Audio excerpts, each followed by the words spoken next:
L'échiquier international, soyez les bienvenus. La famine à Gaza et la famine du monde, une famine prévisible et inévitable. Qui parle? Le coordinateur des urgences de l'ONU, Tom Fletcher, sur une échelle de 5 de la famine. 5 étant la dernière catégorie, Gaza avait déjà atteint ce seuil en mai dernier. L'annonce du jour de l'ONU qui reconnaît l'état de famine veut dire en droit international que désormais tout doit être entrepris en termes d'action légale par l'ONU et ses membres pour stopper cette catastrophe humanitaire, ce à quoi se sont engagés en principe l'ensemble des pays membres de l'institution. Entre gagner l'humanité et perdre certains lobbies sionistes et leur affidés, l'Occident et certains pays du Moyen-Orient, il faut le dire, ont choisi, c'est-à-dire tout bonnement, s'associer au crime, à la colonisation, à l'essentialisme et au projet colonial. L'Europe est partie prenante du génocide puisque l'entité sioniste est soutenue par le Council of the European Union, sans oublier l'accord d'association. Les gens meurent à Gaza, surtout des enfants. Pour juste avoir une illustration imagée, le cardinal Matteo Maria Zuppi, archevêque de Bologne, a lu les noms de chaque enfant tué par l'entité sioniste à Gaza. Il lui a fallu 7 heures. Si rien n'est fait, Gaza est promise à une mort certaine. On en parle, à tout de suite.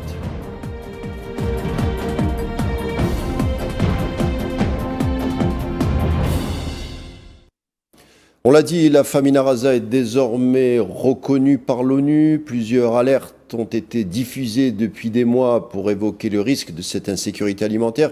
Sauf que celle-ci n'est pas accidentelle car décidée et mise en œuvre systématiquement par les représentants sionistes, la politique étant le nettoyage ethnique. Pour en parler de cette thématique et bien d'autres, j'accueille l'auteur Jacob Cohen. Bonsoir.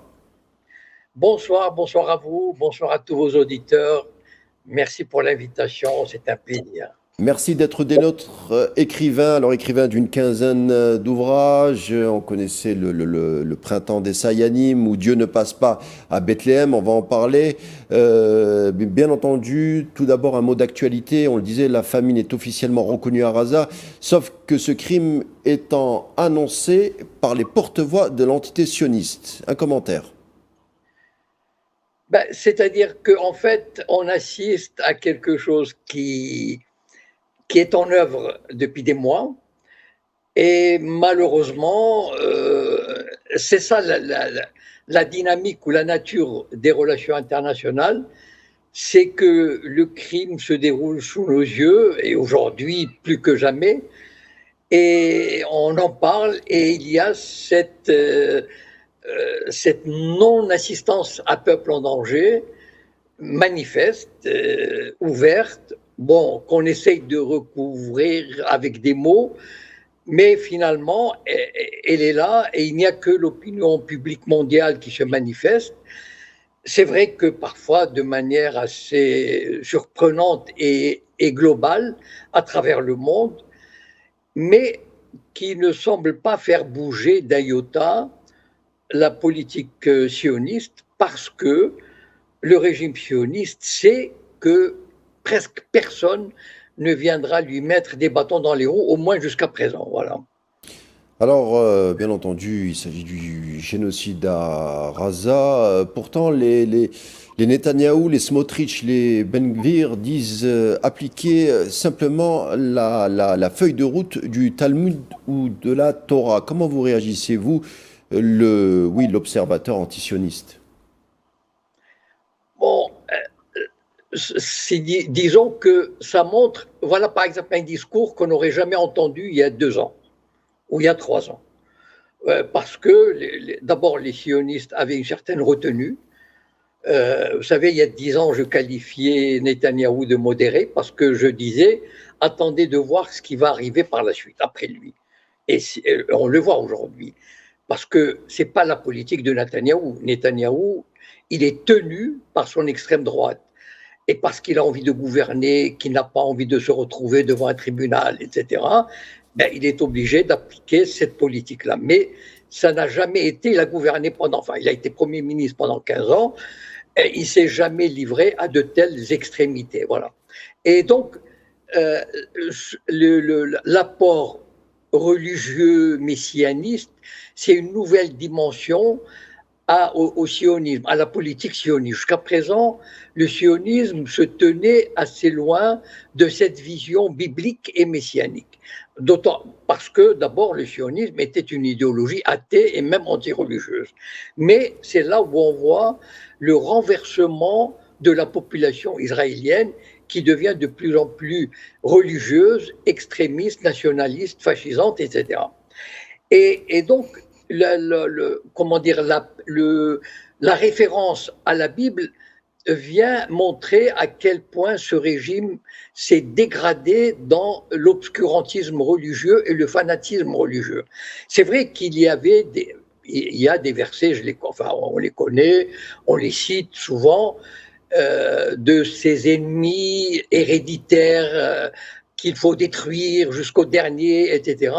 Mais jusqu'à présent, ça restait, comment dire, des textes bibliques sans aucune application concrète. Parce qu'il n'y avait pas de. Et pendant 80 ans, Israël n'a jamais fait appel à ce genre de référence. Mais malheureusement, aujourd'hui, on voit que ce fanatisme, quand il se base sur des textes bibliques, va devenir de plus en plus virulent, extrémiste et insensible ou imperméable à toute influence extérieure. D'ailleurs, quand on voit les ministres extrémistes, on voit bien qu'ils s'en fichent royalement de la position du monde. Alors on entend souvent dans les médias occidentaux qu'il faudrait faire partir Netanyahou pour stopper la tragédie palestinienne, en tout cas la tragédie du moment. Mais quand on voit l'histoire et les nombreux massacres concernant la colonisation en Palestine, Netanyahou n'étant pas le mal, mais plutôt une sorte de continuum, voire une forme d'incarnation présente. C'est pour ça qu'il est soutenu encore au sein de l'entité sioniste, selon vous. En fait, vous savez, il y a une espèce d'acharnement sur Netanyahou. Enfin, par exemple, on entend beaucoup comme Eli Barnavi, par exemple, un ancien ambassadeur. J'ai posté un truc sur lui il y a quelques instants. Ancien ambassadeur de France, voilà, ambassadeur sioniste en France, oui. Paris, un ancien Premier ministre, Ehud Olmert, Ehud Barak, etc. En fait, les sionistes ont la trouille, les sionistes historiques, de gauche, humanistes, enfin, qui se croyaient humanistes, etc., voulaient un État juif, mais disons avec une certaine décence et donc une certaine retenue, où il appliquait la colonisation et l'occupation graduellement, sans choquer le monde, etc. Et puis Netanyahou est arrivé avec ses gros sabots, avec l'extrême droite, et là les sionistes sentent le danger, parce que pour eux, c'est toute l'idéologie sioniste qui va s'écrouler devant le monde entier, en fait, et même devant son peuple, parce qu'il y a une partie des Israéliens qui ne supportent pas cette évolution et qui s'en vont, qui quittent carrément le pays, qui le disent. J'ai posté quelques témoignages vraiment importants, et ce sont des milliers qui le font, ce n'est pas des individus seulement. Et donc c'est le sionisme tout entier qui risque de s'écrouler.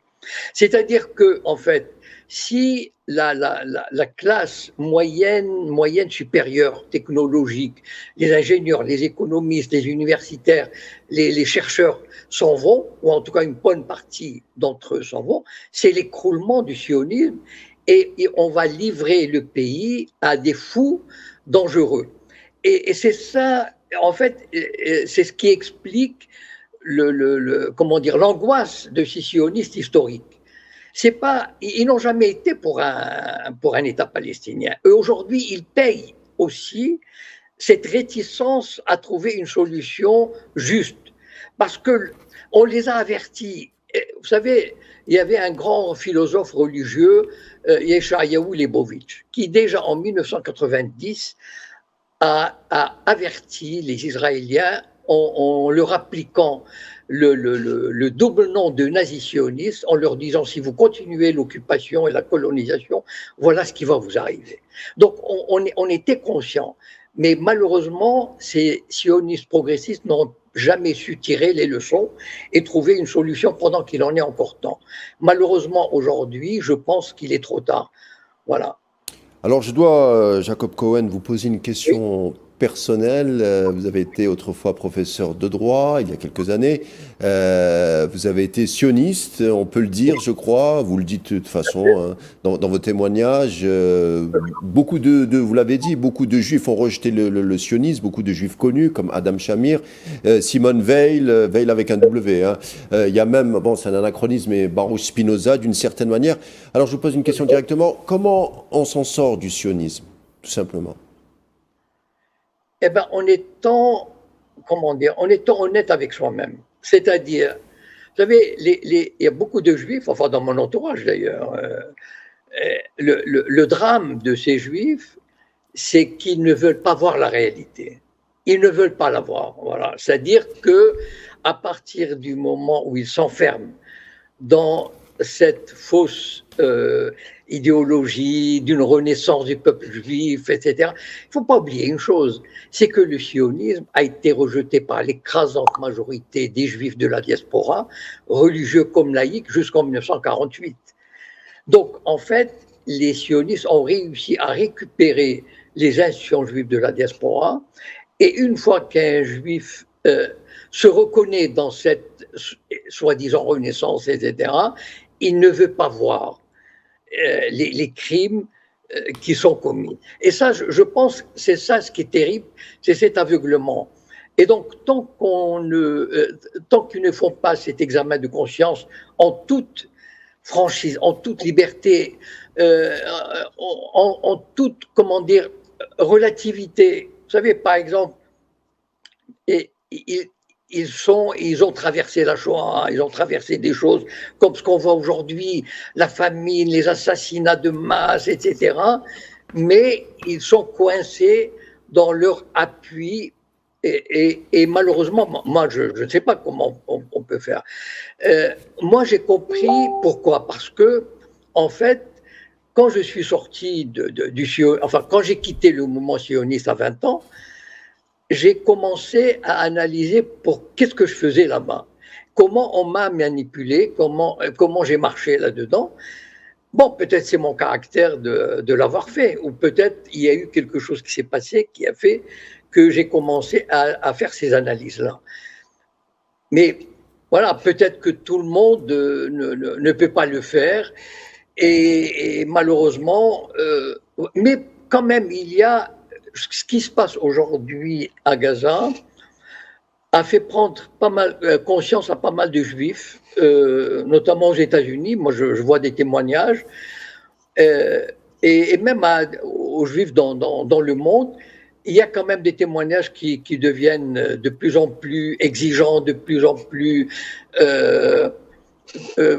vraiment, comment dire, avec une conscience aiguë de l'humanisme, de l'humanité. Et même Israël, le régime sioniste, sent qu'il est en train de perdre de ce côté-là. C'est-à-dire, il ne va plus pouvoir manipuler la diaspora comme il voulait, et de faire venir les gens dans une aventure sioniste, le nouvel État, etc. Ils ont beaucoup de mal. Moi, je le sais, je le sens. Et donc, le changement est en train de se faire progressivement. Peut-être qu'il ne se voit pas, mais moi, je commence à le voir. Et je pense, enfin, je le vois d'ailleurs dans les newsletters que je lis de là-bas.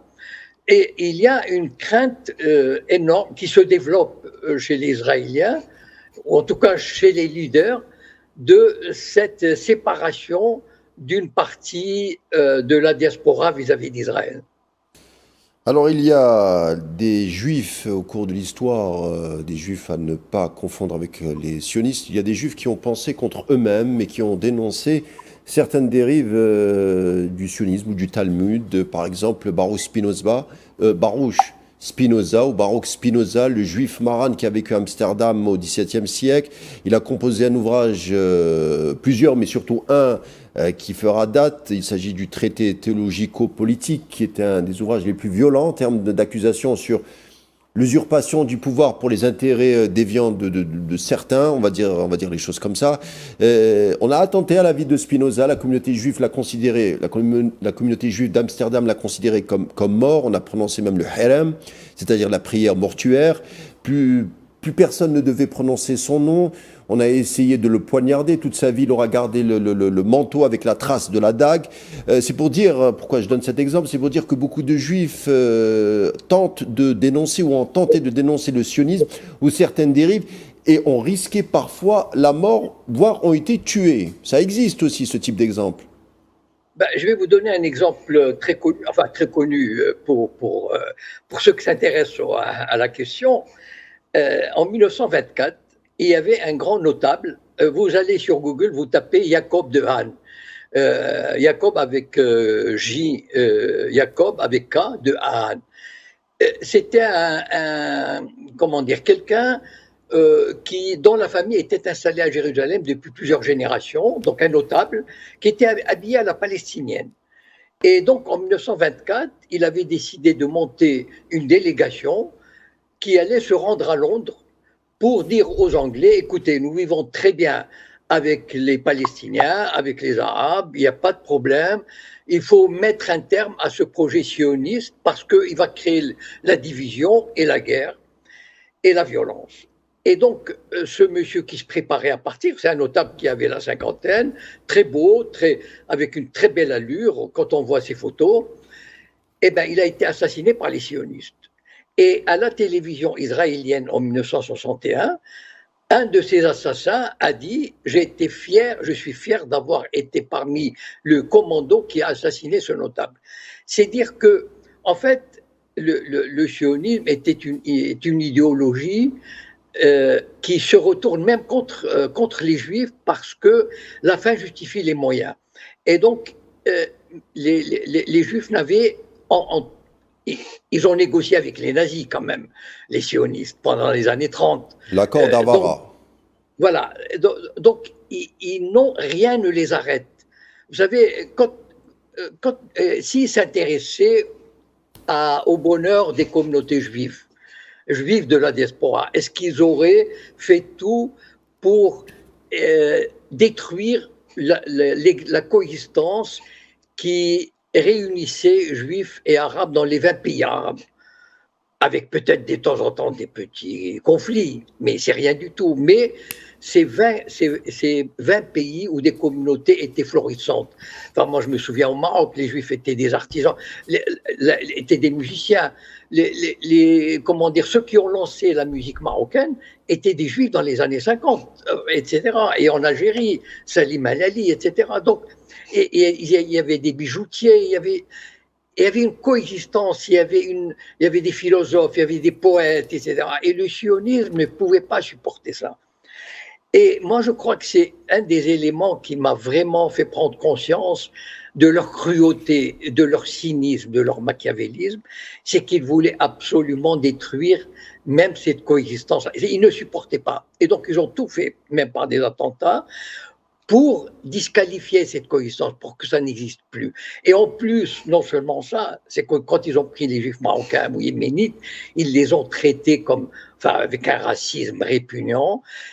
C'est ça le sionisme. Et malheureusement, et moi, intuitivement, je pense, j'ai découvert ces choses-là quand j'avais 20 ans à peu près, enfin la vingtaine, mais c'était intuitivement. Je pense, j'ai mis pas mal de temps après à étudier sérieusement la question, mais je sentais intuitivement la nature de ce sionisme, c'est-à-dire qui est implacable non seulement vis-à-vis des Arabes, non seulement vis-à-vis des voisins, non seulement vis-à-vis des Occidentaux, mais même vis-à-vis de ses propres, entre guillemets, frères juifs. Et vous êtes je disais, un juif franco-marocain. Et que vaut la mainmise du sionisme au Maroc? Quelle est sa puissance? Quelle est sa dimension? On connaît par exemple la figure d'André Azoulay, qui a occupé longtemps les fonctions du conseiller du roi, qui a travaillé notamment sur plusieurs dossiers économiques et politiques du Marzen. Il a même été banquier de son État. Est-ce que le sionisme pèse vraiment au sein du Marzen, ou est-ce que c'est un fantasme qui a été diffusé ou décrit ici et là? Qu'est-ce que vous pouvez nous dire sur cette question? Il a pénétré l'establishment marocain depuis les années 60. D'abord, dans les années 50, le Mossad était là et l'agent juif était là, mais disons, dans une demi-clandestinité. Voilà. Ça veut dire que la police marocaine, après l'indépendance, elle ne cherchait pas tellement à les pourchasser. Écoutez, moi, je me réunissais, il y avait 4 mouvements de jeunesse sionistes à Meknès, quand même, c'est une petite ville, enfin, une ville moyenne, 4 mouvements sionistes, clandestins, entre guillemets, on n'a jamais eu de problème. Donc, je pense que quand même, on fermait les yeux. Mais en 1961, Hassan II, nouvellement installé sur le trône, a libéré toute entrave au départ des Juifs vers Israël. Quand je dis toute entrave, c'est-à-dire que les Juifs partaient sans carte d'identité et sans passeport.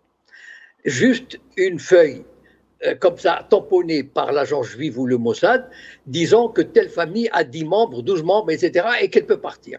Donc, il y avait 100 000 Juifs qui sont partis en l'espace de 2 ans. Et ça, c'est Hassan II qui l'a fait, et c'est à ce moment-là qu'il a accueilli le Mossad et en travaillant avec lui, probablement pour l'assassinat de Ben Barka, pour la formation de services de sécurité, pour la formation des officiers. Quand il a récupéré le Sahara occidental ou l'a réoccupé, il y avait, on le savait, moi j'étais à Casablanca à l'époque, on parlait d'officiers de l'armée israélienne qui conseillaient déjà l'armée marocaine. Donc, si vous voulez, et en même temps, il y avait une pénétration, comment dire, naturelle ou culturelle. Et c'est grâce à André Azoulay. C'est-à-dire que, alors que les pays arabes, même s'ils collaboraient discrètement, etc., mais en tout cas, ils maintenaient une espèce, de distance. Peu de dignité, c'est-à-dire, voilà. Alors qu'au Maroc, on recevait, enfin, Hassan II a reçu quand même en 86 Yitzhak Rabin et Shimon Peres en pleine intifada, alors que l'armée israélienne brisait les membres des jeunes palestiniens, et officiellement, ouvertement. Donc, le Mossad et les services israéliens n'ont jamais cessé de faire leur œuvre au Maroc. Voilà. Et à partir, quand André Azoulay est venu au Maroc dans les années 80, il a commencé, moi quand j'avais fait une petite vidéo sur André Azoulay, je disais que c'était un super saïan. Sa mission était de permettre la légitimation du sionisme en Israël, c'est-à-dire de rendre la présence israélienne acceptable dans certains milieux marocains. C'est-à-dire, il faisait venir des orchestres, des rabbins, des hommes politiques israéliens, de gauche, etc. Donc, il a préparé le terrain à cette osmose maroco-israélienne. C'est-à-dire, l'israélienne, vous savez, l'Égypte a signé un traité de paix avec Israël. Mais les Égyptiens ne veulent rien savoir des Israéliens. Jusqu'à aujourd'hui, vous savez, il y a quelques années, un avocat égyptien est parti en touriste en Israël. Il a été radié du barreau égyptien. C'est dire la haine qu'ils ont de ce pays. Alors qu'au Maroc, il y a eu cette espèce, ça devenait presque naturel de voir des orchestres mixtes, une présence israélienne, etc. Et donc ça a préparé le terrain à cette normalisation. Et quand il y a eu la normalisation, tout ça a explosé. Il y a eu beaucoup de Marocains qui fêtaient j'allais dire ces retrouvailles. Mais en fait, André Azoulay a fait un boulot extraordinaire. Enfin, pour ses patrons, bien sûr. Et donc, aujourd'hui, dans l'establishment, je ne parle pas du peuple marocain, mais tout l'establishment, et il y a une acceptation du sionisme, une acceptation d'Israël, et même des voyages là-bas, etc. Et je pense que c'est le seul pays arabe qui a permis cette pénétration presque joyeuse. Vraiment, c'est assez étonnant parce que j'essaye de conscientiser mes compatriotes marocains en leur disant mais apprenez ce qu'est le sionisme, c'est tout ce que je vous demande. Juste ce qu'ils sont, comment ils considèrent les Arabes, etc.